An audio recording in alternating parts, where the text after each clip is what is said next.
it took about 45 seconds from the time the bomb left the airplane until it exploded. And I think there wasn't a man in the airplane that wasn't either timing it with his watch or counting or doing something. I was sure the bomb was a dud. I was sure it wasn't going to work.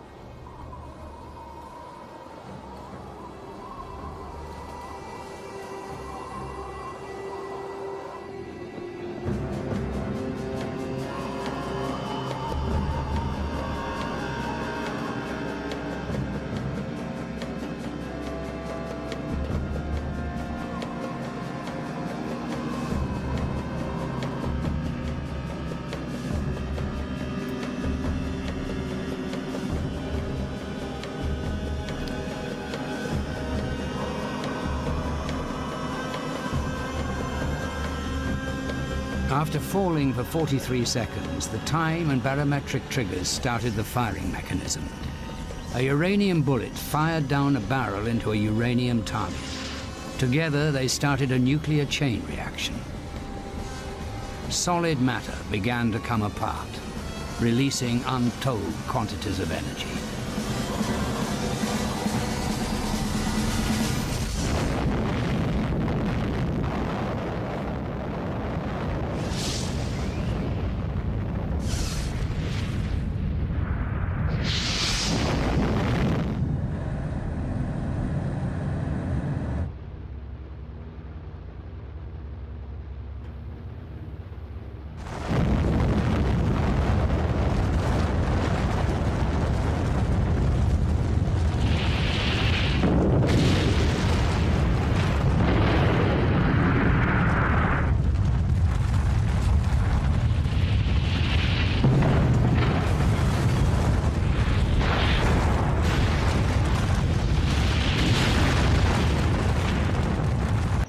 Hari Rabu siang, tanggal 15 Agustus 1945. Di tengah panasnya suasana menjelang kemerdekaan, ada 12 orang pemuda berkumpul di asrama mahasiswa kedokteran Prapatan 10. Mereka tengah diliputi kegelisahan. Mereka baru saja mendengar dari radio Australia bahwa Jepang menyerah kepada sekutu, dan kini mereka memikirkan untuk menentukan langkah selanjutnya. Saudara-saudara, Radio Australia telah menyiarkan Jepang telah menyerah kepada sekutu. Inilah saatnya kita tidak bisa menunggu lebih lama. Benar, kalau kita mempunyai kosong dari Jepang, bukan kita hanya mempunyai saja. Sekutu bisa datang dan mereka akan kembali. Benar, mereka harus dari bayang-bayang Nippon. Proklamasi itu milik rakyat, bukan dari penjajah. Nanti sore kita akan berkumpul lagi. Kita akan besar. Ada sempurna. Setuju? Setuju. Sore harinya, sesuai dengan rencana, sejumlah pemuda dan mahasiswa rapat di ruang lembaga bakteriologi Jalan Pegangsaan Timur 17. Rapat dipimpin oleh Khairul Saleh dan para pemuda sepakat bahwasanya kemerdekaan harus segera diproklamasikan. Ketegangan menyelimuti suasana mereka. Saudara-saudara, Bung Karno dan Bung Hatta tidak menunggu rapat PPKI pada tanggal 16 Agustus. Seperti yang kita tahu, PPKI adalah buatan Jepang.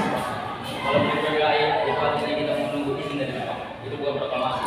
Itu dari kekuasaan yang dipoles. Bung Karno dan Bung Hatta harus mengerti bahwa rakyat tak bisa lagi menunggu. Aku dan Darwis akan bertemu Bung Karno malam ini untuk menyampaikan hasil rapat secara langsung. Bagaimana? Bismillah, siap demi Indonesia merdeka. Wikana dan Darwis sudah sampai di lokasi dengan raut wajah mereka yang tegang di ruang tamu. Masuk. Selamat malam. Ada apa gerangan? Apabila Bung tidak menunjukkan kemerdekaan malam ini juga, besok akan kembali kepada. Apa? Nyawa saya malam ini juga. Jangan tunggu saya berdiri. Ini borok leher saya. Setelah saya ke sana, sudahi. Saya tidak bisa lepas tanggung jawab saya sebagai ketua PPKI. Tanya kepada wakil PPKI besok. Tengah malam yang gelap, pukul 24.00 tanggal 15 Agustus 1945, para pemuda kembali berkumpul. Kali ini keputusan besar harus diambil. Kita tak bisa menunggu lagi. Jika Bung Karno tidak mau bertindak, maka kita yang harus bertindak. Kita bawa ke kota. Rengas Dengklok, kisaran jauh dari Jepang, bisa pikir tenang. Saya siap. Kita kawal Bung Karno dan Bung Hatta demi kemerdekaan. Tanggal 16 Agustus dini hari, Bung Karno dan Bung Hatta diamankan ke Rengas Dengklok. Di sanalah dalam kesunyian desa keputusan besar ditanamkan bahwasanya Indonesia harus merdeka dan secepatnya. Silakan duduk. Rifana, Singgi, malam-malam masih datang. Ada apa berapa? Ampun Bu, tapi negeri ini menuju keputusan segera. Kami tidak memohon Bu ikut studi bersama kami keluar kota. Apakah ini semacam paksaan halus? Bukan paksaan, Bu. Hanya kami hendak berlepas dari tekanan Jepang supaya kemerdekaan Indonesia bisa meraih merdeka. Jika demikian, asal Bung Hatta ikut serta, saya akan bersedia. Jadi, beginilah kalian yang memisahkan. Bu, kami tak punya niat jahat, hanya satu harapan. Mengumpul proklamasi kemerdekaan tanpa cabut pihak manapun. Kelak kita kembali ke Jakarta dan waktunya benar-benar tiba. Ya, naskah itu akan dibacakan di hadapan bangsa. Jakarta gemetar menanti kepastian. Di tanggal 16 Agustus seharusnya menjadi tonggak PPKI bersidang, kemerdekaan dimusyawarahkan, tetapi dua tokoh utama tak tampak. Ruang sidang kosong dan rakyat menanti di ujung harapan. Siapa nak? Di mana Bung Karno? Di mana Bung Hatta? Ini ada yang janjikan, mengapa mereka tidak ada? Kami membawa mereka ke tempat yang aman. Kami khawatir Jepang masih membayangi. Tapi percayalah ini memiliki kemenangan yang sejati. Kemerdekaan mengasah kejelekan. Nak, bawa kepada mereka. Hari ini sejarah menanti kita harus pulang ke sekolah rakyat. Dan demikianlah, dalam detak waktu yang nyaris habis, lahirlah kesepakatan yang menentukan arah bangsa. Dengan keyakinan penuh, Ahmad Subarjo pun berangkat menuju Rengas Dengklok, membawa harapan seluruh negeri. Ahmad Subarjo tiba di Rengas Dengklok pukul 17.30 WIB untuk menjemput Soekarno dan rombongan. Namun, kecurigaan para pemuda terhadap Ahmad Subarjo pun masih terjadi. Apakah kalau Soekarno dan Hatta kembali ke Jakarta, proklamasi kemerdekaan akan bisa terlaksana? Apa proklamasi dapat dilakukan malam nanti? Tidak mungkin. Ini sudah jam 8 malam. Kami harus kembali ke Jakarta, lalu mengundang panitia persiapan kemerdekaan. Itu butuh banyak waktu. Kami mungkin butuh waktu semalaman untuk mengerjakannya. Bagaimana kalau jam 6 pagi besok? Saya akan berusaha agar dapat jam 6 pagi selesai. Tetapi tengah hari besok pasti sudah selesai. Kalau tidak, bagaimana? Maaf, kalau besok tanggal 17 Agustus jam 1 belum terjadi proklamasi, maka saya sajalah jadi jaminannya. Tembak mati saja. Berkat jaminan nyawa dari Subarjo, Soekarno dan Hatta beserta rombongan dapat kembali ke Jakarta pada petang itu, mengakhiri peristiwa Rengas Dengklok dan melanjutkan persiapan proklamasi. Malam beringsut, usai geger Rengas Dengklok, rombongan Soekarno tiba kembali di kediaman Laksamana Maeda, Jalan Imam Bonjol nomor 1.